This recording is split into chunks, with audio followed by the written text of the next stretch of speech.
Welcome back, fellas, to another day in the NBA. It is Thursday, March 27th, and today we have the NBA, we have the NCAA, and we have the opening day in the MLB. In today's video, we're doing the NBA. We're also going to be going live later today, or if you're already seeing this later, we already went live for the MLB preview this morning. So make sure to go check that out. We're going live. We're probably going to be live around 11 a.m. every single day for the MLB moving forward. We're going to be doing NBA videos, MLB live streams, so make sure you tune in for that because MLB is a lot more volatile in everything going on compared to the NBA, where I can at least get stuff done that night to prep for the morning. With that being said, we have some spreads, we have some lines, we have 8 games to go over. We always go over the slate first. Let's go over the slate right now. Starting with the Dallas Mavericks against the Orlando Magic. The spread of this one as of right now is 6.5. Again, the graphic might look a little bit off because I'm recording this before the graphics made. So if the stuff moves, that's why the graphics off. For now, 6.5 is a spread favored in Orlando. Anthony Davis is questionable for this game. I don't think he's going to play. I don't anticipate him playing, but there is a hypothetical world where he does play. If he does, that'll be really cool to see him on the court. If he doesn't, this team is in absolute shambles. They have no other big. So it's going to be interesting. PJ Washington is not playing in this game. So it's going to be Kai Jones pretty much holding down the fort there. And I don't really know who's going to sub in at the power forward yet, but we'll find that out. Or if Najee Marshall just goes down to the 4 and then we sub in another one. They got to play around with this roster. There's too many fucking injuries right now. I'm taking Orlando by 1 million. Then we go to San Antonio against Cleveland. Cleveland's favored by 13.5, as they should be. I'm taking Cleveland all day. Not really going to think twice about this.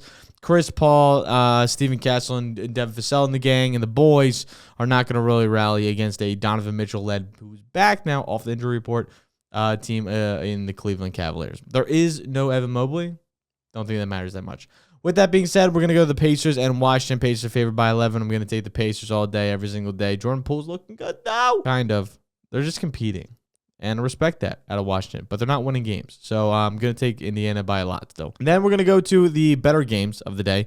Atlanta at Miami. I want to have faith in Atlanta. I want to. I want to almost take them to win. They haven't. They can't beat Miami. They're not good against Miami, at least. I'm going to take Atlanta to win, though. Fuck it. We're going Atlanta plus 1.5. Lock it the fuck in. I also like the under on this game. 227 is a little bit high. I'd like 227 to go under, but I also like Atlanta to win. So that's my thoughts on that. Then we have Memphis and OKC. OKC's favored by 10 as of right now. Seems a little bit far off, no? Okay. Okay, no John Moran. It's Desmond Bain, and that's pretty much about it. Santi's starting there at the 4. Jaren Jackson's then moving to the 5. Jaren Jackson versus Isaiah Hartenstein, not a really great matchup. Chet's also playing. Chet should cook Santi. So it's it's a tough matchup for Memphis right now. Just a lot of moving pieces right now for their squad. I'm going to take OKC by 30. Then we're going to go to the Lakers on a back-to-back. Luka Doncic and LeBron might not play. I'm going to assume they do, and the Lakers are favored here in an away game against Chicago. The last time these two played, Chicago blew the doors off the Lakers. I don't think that's going to happen again. I don't think Josh Giddey's almost going to get a quadruple-double against the Lakers again. So I'm going to take the Lakers here at minus 3.5. Then we have Houston at Utah. Houston about healthy. Amon Thompson's the only question mark there. He should play at Utah. I kind of like Utah to cover here. 12.5 feels like a high line in a game that could end up being pretty close here. So I'm going to take Utah plus 12.5. I think they have a little bit of grit, and they match up pretty well against Houston, at least defensively, comparatively.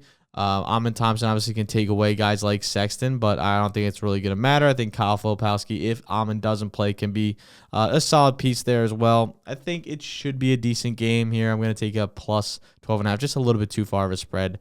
I still think Houston wins, but a little bit too far of a spread in Utah. Then we have Portland and the Kings. Malik Monk is questionable. He should play.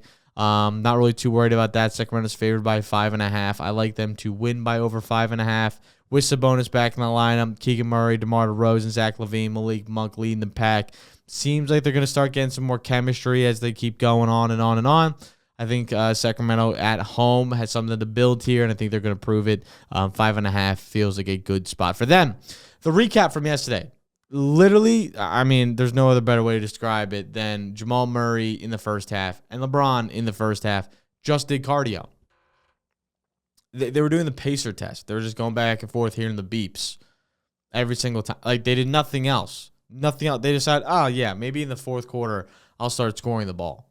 Both of them. It's like both of them had the opportunity. Both of them saw the opportunities to have a big volume games. And Jamal Murray did have a solid volume game. I also didn't think Jokic was going to play. He was projected not to play before when I made the pick last night. And then all of a sudden, boom, he comes in middle of the day. Hey, I'm going to play. Where the fuck were you? Where the fuck you been? Not on the on the injury report. That's where your ass been. And then all of a sudden, you're fine. Insane. And he plays full minutes. The fuck out of here. So, yeah, no, that kind of pissed me off. And LeBron just not doing anything for the first 3 quarters of the game was insane. Absolutely diabolical. Then, we did hit Kawhi, though. Shout out Kawhi, the GOAT. We hit so many good Kawhi plays. Shout out Kawhi. Sneaky. He just respects the coin. But today, we're going to have some plays for you. I have 3 plays. Again, not going to do super in-depth for the NBA today because we have so many other things going on. I literally have like 12 bets going down in my picket, and I'm not one to have like 20 bets going on. I don't love that. Makes me a little like, it's a lot of plays going different places. If they all go right, though, we have a pretty big day. With that being said, though, 3 NBA plays. I love them all. Chet Holmgren over 17.5 points. Feels like a really good spot. Memphis, as we talked about earlier, going against Santi. They allow the 4th most points to opposing power forwards in the past 10 games this season, as well as he's averaging 29 minutes per game. In those 29 minutes per game, he's hit over this line at 55% of games where he plays 29 minutes. And 3 of the last 5. 9 of the last 15 power forwards who face Memphis have gone over on their points lines as well. Memphis ranks bottom 8 and honestly bottom 3 at a lot of these categories. Spot-up shots, transition buckets, free throws. That's where Chet scores 56% of his points. Not only that, but they allow the 2nd most points above the arc. They allow the 7th most points in the paint. That's not the restricted area. That's where Chet scores 54 of his points. 54% of his points. Fantastic matchup. Fantastic matchup for Chet. He should see full minutes. If he sees full minutes in a great matchup against Memphis, he should see the volume. If he sees the volume, he should smash this line. That's the thought process. Then we go to Trae Young over 10.5 assists. He's hit this 2 of the last 3 games versus Miami. I told you they struggle against Miami. He struggles to score against Miami. We learned our lesson last time, didn't we? I want to take his under on points, but now I feel like I'm going to jinx it. So we're going to take him over the assists instead. Miami allows the 6th most assists to opposing point guards this season. Trace it over this line in 2 or 3 games versus Miami. And then when he missed, they lost by 22. Blowout. So in games where he sees 30-plus minutes, Young has hit this in 59% of games this season, as well as Trae in the past 10 games this season, averaging 19.4 potential assists. That is more than enough volume to hit 11 assists, especially for Trae Young.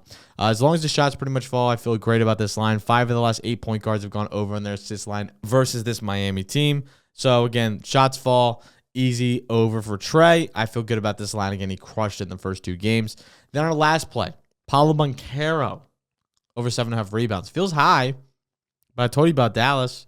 If AD doesn't play, who the fuck is guarding Paolo? There's a reason his point line's at 28.5. It's nuts. It's so high. I want to take the under, but it's like they have no one to guard him. So I'm going to be taking him over the rebounds here. I feel great about this spot. Dallas has the 8th most rebounds in the past 10 games and the 2nd most rebounds to opposing power forwards in the past 20 games. Not only that, but if AD doesn't play, like I said, there's no one to guard him. He's seeing over 14 rebound chances per game in the past 10 games. So it's about double. That's what we look for, to double on the chances per how much he's going to need.